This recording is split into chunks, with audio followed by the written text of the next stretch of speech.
بسم اللہ الرحمن الرحیم۔ رسول اللہ صلی اللہ علیہ وآلہ وسلم نے ارشاد فرمایا، اللہ تعالیٰ رات کے وقت اپنا ہاتھ کشادہ کرتا ہے تاکہ دن کا گناہگار توبہ کر لے، اور دن کو اپنا ہاتھ کھولتا ہے تاکہ رات کا گناہگار توبہ کر لے۔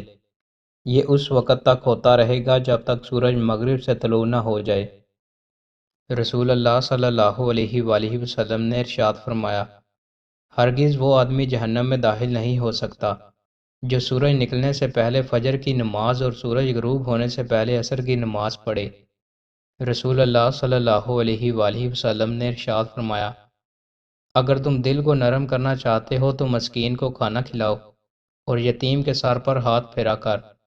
رسول اللہ صلی اللہ علیہ وآلہ وسلم نے ارشاد فرمایا، جو شخص اس حالت میں مرے کہ کسی کو اللہ کا شریک ٹھہراتا تھا تو وہ جہنم میں جائے گا، اور میں یہ کہتا ہوں کہ جو اس حال میں مرا کہ اللہ کا کوئی شریک نہ ٹھہراتا ہو وہ جنت میں جائے گا۔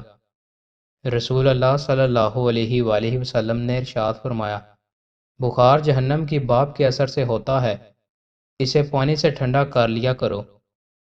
رسول اللہ صلی اللہ علیہ وآلہ وسلم نے ارشاد فرمایا، کھانا کھا کر شکر کرنے والے کی مثال روزہ رکھنے اور صبر کرنے والے جیسی ہے۔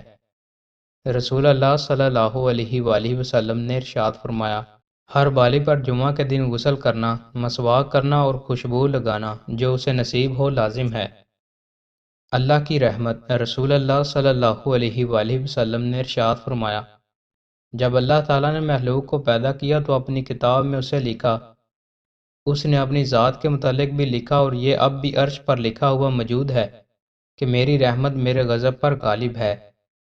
دوستوں، مزید اچھی ویڈیوز کے لیے ہمارے چینل کو سبسکرائب لازمی کریں۔ بہت شکریہ۔